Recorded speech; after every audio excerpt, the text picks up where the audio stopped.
Hi, and welcome to The Existential Coach. Recently, I was reading an article in a book. The article is called The Generative Unconscious and the Capacity to be Fully Alive by Joseph Neuwirth. He starts by saying, in an extremely evocative statement, Goldstein, 1995, described individuals who are unable to enter imaginative states of reverie, develop transitional experiences, and utilize symmetrical processes in the waking dream as orphans of the real. People who fall into a black hole of unchanging, concrete, and unalterable external reality. These people often appear and describe themselves as depressed, describing their days as pointless, hopelessly going through repetitive, meaningless motions at work and in daily life. Goldstein's concept reflects the well-documented fact that depressed people are extremely realistic, with clear, albeit cynical, views of external reality. I have often thought of T.S. Eliot's poem, "We Are the Hollow Men," as expressing the hopeless meaninglessness, the unthinking experience of being stuck in a never-ending external world of things as they are.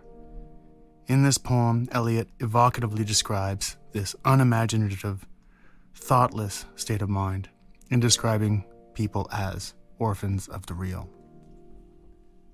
What I want to focus in on is this idea of how we can become rigid or fixed, and this can move us away from thinking laterally or in a divergent type way about our experiences.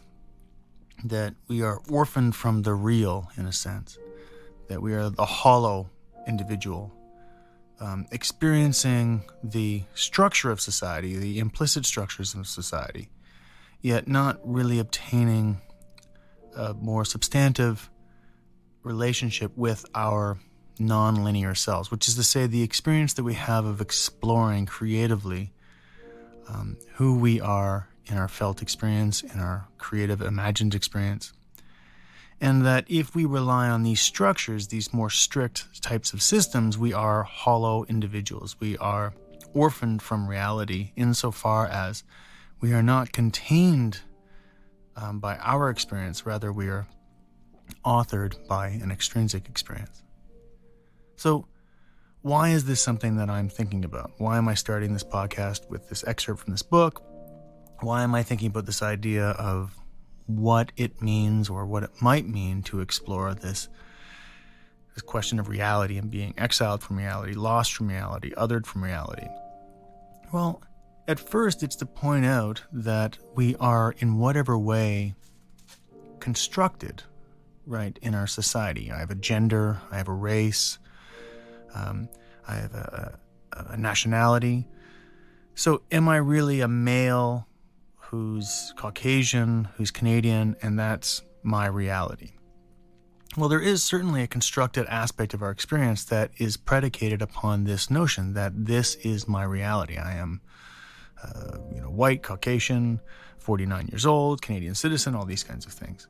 But how far does that go in understanding my experience? How does that really express who I am beyond this kind of container of reality? So, for example, if we said, okay, well, let's just get a bunch of Caucasian or white 49-year-old Canadian men, put them in a room, they're all going to get along. I think it's not that we would assume that they wouldn't necessarily have something to talk about, or they wouldn't necessarily, starting off with why are we put in this room, but they would also be asking this question, why are you assuming that because we share these traits, these external attributes, that we are therefore linked? Now, there's the inverse of that, which is creating a series of connections based upon these kinds of external things. We are Canadian, we are male, we are 49, we are white. Now, what this does is it offers me a defense, right? It offers me a structure, hence a defense, that I can use to obfuscate or avoid other deeper feelings of uncertainty. So if we start to acknowledge that there are these emotions, these feelings that we're having, and they're playing out in whatever way, and that we are then trying to contain them within the structures of our world, being 49, being white, so on and so forth. But the question is what do those structures actually mean? What does the real mean? What does the authentic mean? So let me take another example. There are times when I'm feeling, low, feeling down, but I'm not acknowledging those feelings. So I might engage in a certain behavior. And yes, through time I might come to understand that behavior as being some form of reaction or enactment of whatever it is that I am feeling. That is let's just call it pre-verbal emotions. So I find myself at the store buying a bag of Doritos and a chocolate bar, and then I'm sitting in front of the TV and I'm, binge watching the recent season of Grey's Anatomy. Am I really that invested in the Doritos that I'm eating or the chocolate bar that I'm eating or the show that I'm watching? You could say I'm enjoying the taste, or I'm enjoying the escape, or I'm enjoying what the characters are going through. But what I'm fundamentally doing is I'm doing this because I'm reacting to something else, which is I had this feeling and I thought, okay, I'm just going to go and reward myself or engage in, watching the show and just kind of zone out, get an escape from, whatever it is that I'm feeling. But I'm not directly engaging in this reality of my feelings, right? I've now engaged in this synthetic form of reality that is my defense, right? Is my structure. So what that means is now all of a sudden I've shifted from the reality of my experience, which is experienced as some form of distress or duress, and I've taken on this other reality which allows me to have pleasure, right? And that's the idea that I'm getting pleasure from this experience. I'm rewarding myself. I'm taking a break. I'm escaping. I'm whatever. But let's just break down what that pattern is, what's going on with that pattern. So in my going to the store to get Doritos and the chocolate bar, in my going to the store to get Doritos and chocolate bar so I can come home and then watch Grey's Anatomy or a bunch of episodes of Grey's Anatomy, I'm starting to imagine something. I'm mentalizing a process. Now, this can be any number of things, right? It can be I can mentalize the process of getting drugs. I can mentalize the process of going to the gym. I can mentalize the process of any number of things. But this has become a way for me to gain some kind of psychological reprieve from this stress or duress that I'm experiencing. And I'm doing it in a manner that I am not acknowledging that there is this underlying reality. I am instead abiding by or seeking to enhance the experience of this synthetic reality, which is the reality I am creating of Doritos, chocolate bars, and Grey's Anatomy. Now, it's not that having an escape or seeking escape is problematic. In fact, we do it all the time. So if I'm walking down the street and I'm feeling low, I'm feeling like I'm not being heard by people, I'm feeling, in whatever way unsettled, like there's a kind of lost connection in whatever way. And then I start to daydream things. Maybe I daydream helping somebody and being acknowledged for helping them. Maybe I daydream having a great success in something, some area of my profession. Whatever it is that I'm daydreaming, notice that what it's doing is it's trying to enact a mentalized reality, which is create a new synthetic reality that offers reprieve from this underlying experience of distress or duress. Now, daydreaming is an interesting thing that we all do. We zone out. And so maybe we're at work and we start daydreaming about being not at work. Maybe we're having a conversation with somebody and they're talking to us and we're daydreaming about the conversation ending. We don't like the conversation. Or maybe we're starting to daydream about connecting with somebody. We've met somebody, we're thinking about them constantly. And so we're wondering how they're doing. So we start imagining ourselves talking to that person. All that's going on in this process is a form of mentalization that is in relation to and interacting with these other deeper feelings. We can say in this way that there's this ontological experience going on and then we're having an ontic realization of it, which is to say there's a universal component to the felt experience, but there's an individual relationship or understanding of what that experience is, which is then performed or enacted through going to get Doritos and watching Grey's Anatomy or whatever it is. So what all of this means And what I find really interesting about this, coming back to this idea of orphaned from the real, is it starts to draw attention to, at least in my mind, the way in which we organize our realities to offset reality. So what do I mean by this? We have an operating principle by going to the store, getting Doritos, and watching Grey's Anatomy. I am doing something. I'm taking charge. I'm engaged. So I'm informing myself of a way in which I can be in reality that gives me control, effectively. Now, is that an illusion? Is control something I actually have? If we back up, I had a feeling. I didn't accept that feeling for whatever reason. It's not good, it's not bad, it's just what it is. And I then did something. What did I do? Went to the store, got Doritos, got a chocolate bar, came home, watched 3 or 4 episodes of Grey's Anatomy. But what did I actually solve? What did I actually fix? What did I actually change? All I really did was in some way create some kind of space, or let's just call it an escape. I think that's what we would generally refer to it as, zoning out and escaping and so on. An escape from what? What exactly have I escaped from? Now, this is the question, what have I escaped from? If we really ask, and if I really ask myself, and here I'm doing kind of a self-psychology, self-therapy approach, is I say, well, I have this feeling of dread, sadness. I have this sense that I'm alone, so I perhaps want comfort.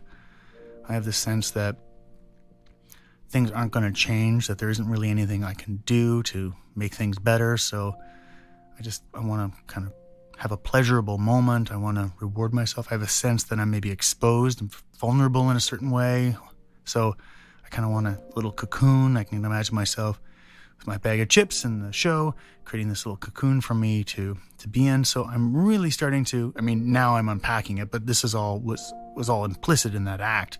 But in unpacking it, you can get a sense of how there is this feeling that is not really being addressed.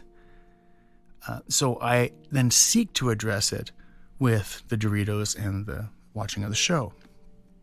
So what does this have to do with being orphaned from the real?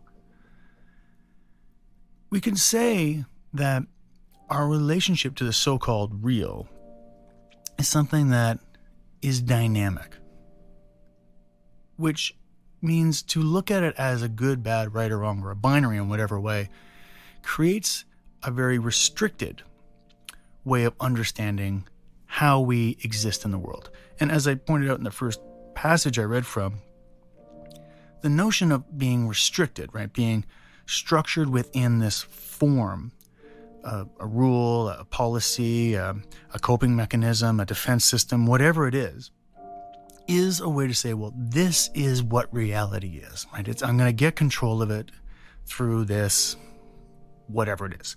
I'm using the kind of PG-13 example of Doritos and Grey's Anatomy, but it applies to much it applies to any kind of behavior where we are seeking some kind of escape as a result to, quote unquote, manage the condition of being human, the human condition. So returning to the same article in the same book, Winnicott 1971 describes thinking as occurring in 2 parallel realms simultaneously. An objective realm where people are objects, and a subjective realm in which people become subjects, centers of initiative, feelings, thoughts, and intentions. And so here there are these 2 ways of orienting ourselves. That there's the objective, and the subjective. And of course, we've all thought in these terms, and we think in these terms to objectify somebody, or what you're saying is just subjective. What we tend to do is we tend to think of these as being, you got to pick one in one situation and pick another in another situation. But if these are both operating simultaneously, in other words, if they are both actually not one thing per se, but they are both,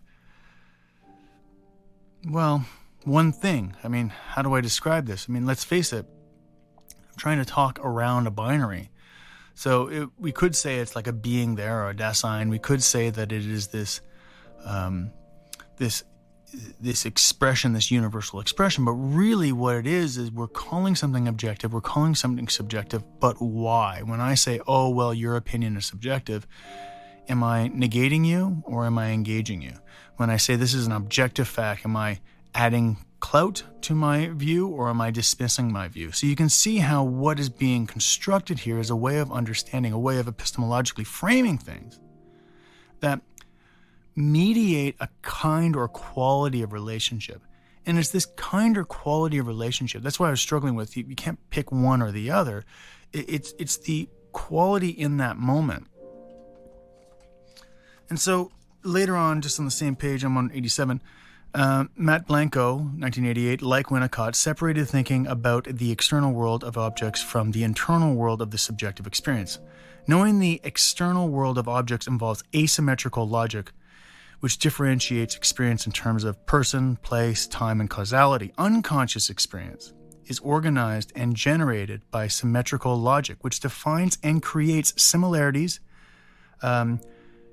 de-differentiating experience in terms of person, place, time, and causality, as in dreams, which collapse the dimensions of external reality into a surrealist world of images.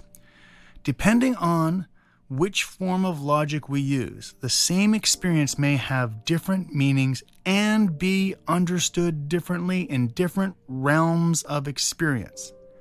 So, before I've talked about this idea of the poet and the programmer, borrowing from Derrida's idea of the poet and the prophet. And so really what it is we're talking about these objective and subjective, or the programming and the poetic ways of understanding our experience.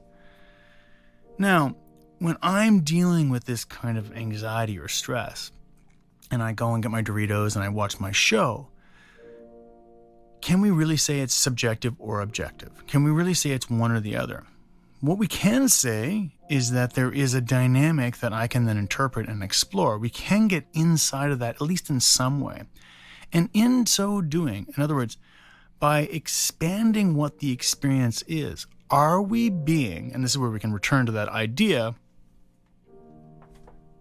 pull it out again here, return to that idea of, are we looking at asymmetrical or symmetrical logic? Remembering that unconscious experience is organized and generated by symmetrical logic, which identifies and creates similarities. Contrasting that, we know that with for example, the asymmetrical approach, which differentiates experiences in terms of person, place, time, and causality, and so on. So we have this linear kind of, 1 to 2 to 3 to 4, and then we have this non-linear move that creates these metaphor-type relationships. That these metaphors have a meaning that transcends the actual, the linear idea of the words. So we can say it's a cold heat, right? So in a linear way, that's very different than, or we can say in a symmetrical, it's understood differently from an asymmetrical versus a symmetrical way of applying logic, right?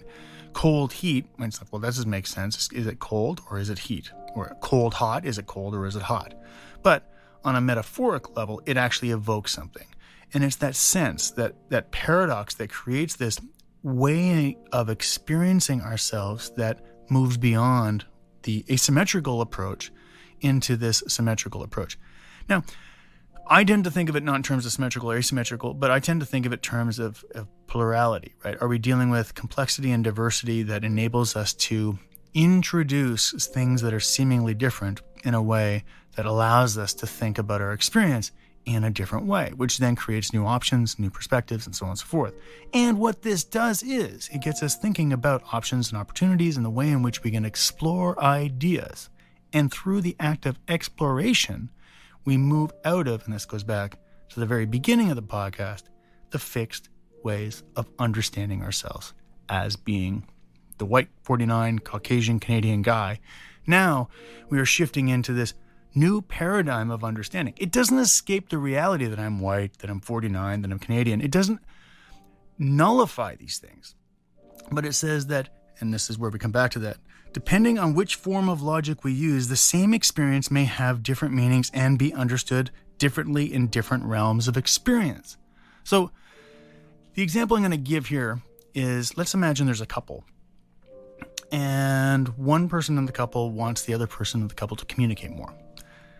So they do whatever they do, and that person does. They do communicate more. The person who wanted the communication happened says, I acknowledge that person is communicating more, but it's too little, it's too late. And you say, well, wait a second, I thought you wanted them to communicate more. Yeah, they did, but let's go back to this. Now let's think about this, parsing out the logic. So, not to read it so many times, but just to point it out one more final time here. Where is it here? Depending on which form of logic we use. So, depending on which form of logic we use. Is the person who wants their partner to communicate in a more open way operating in a symmetrical or an asymmetrical form of logic? In other words, is everything going, if we look at it from an asymmetrical perspective, which is to say, so like people, place, things, this kind of thing, we say, well, yeah, that's what they want. That's actually what they're saying. They're saying they want this thing, and when they have it, they will be happy. But they get that thing, and a part of them is happy, but a part of them is not happy. So let's assume that they want both for a second. And they did get a piece of it, but clearly there's a part that they did not get. This symmetrical part, this poetic part, this non-linear part, this abstract part, this non-strict part was not satisfied. Why does this matter so much? If we think of the real and being orphaned from the real as an experience of some form of alienation, broadly speaking, and what do we seek when we feel alienated? Well, we seek, in whatever way, connection. And if connection is defined through one form of logical reasoning, asymmetrical, yet there's another part of us that seeks connection as well, symmetrical part, but we feel that we can only have, or we are only permitted to, or we only have access to the asymmetrical, then are we not orphaned from the real?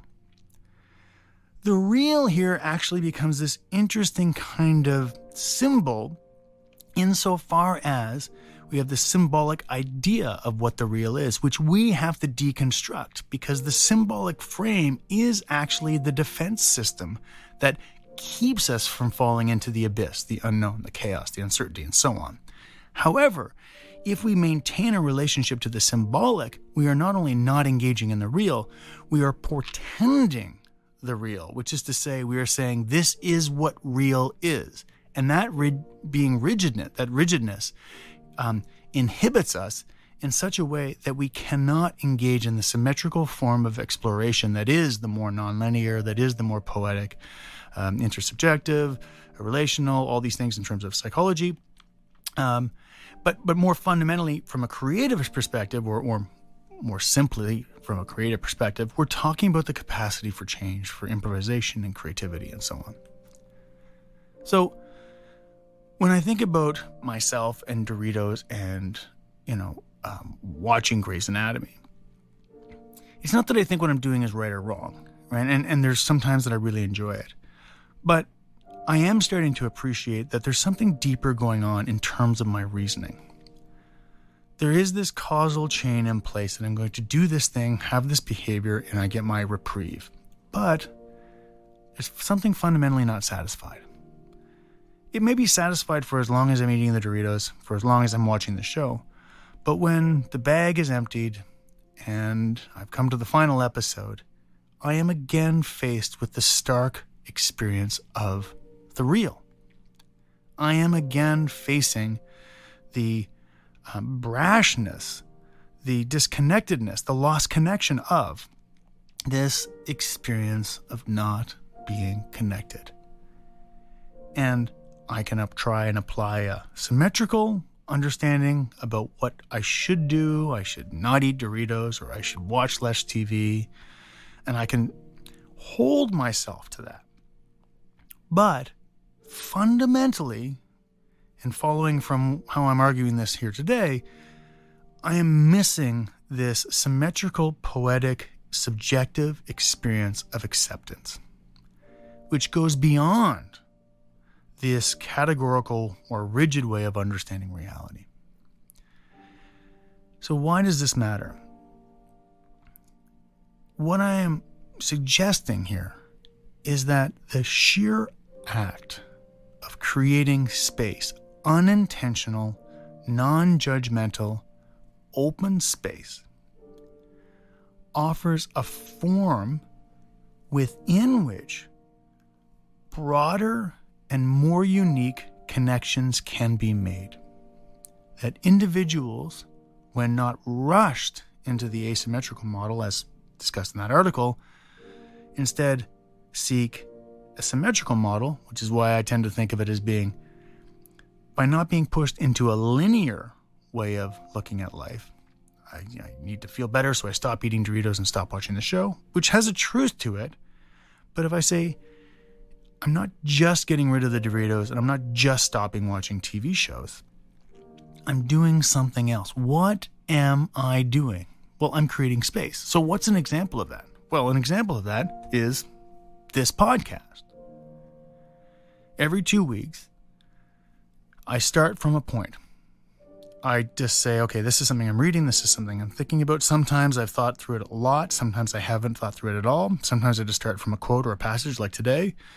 Other times I might interview somebody and then go through and cut sections out and then create a podcast out of that. But fundamentally, what am I doing here?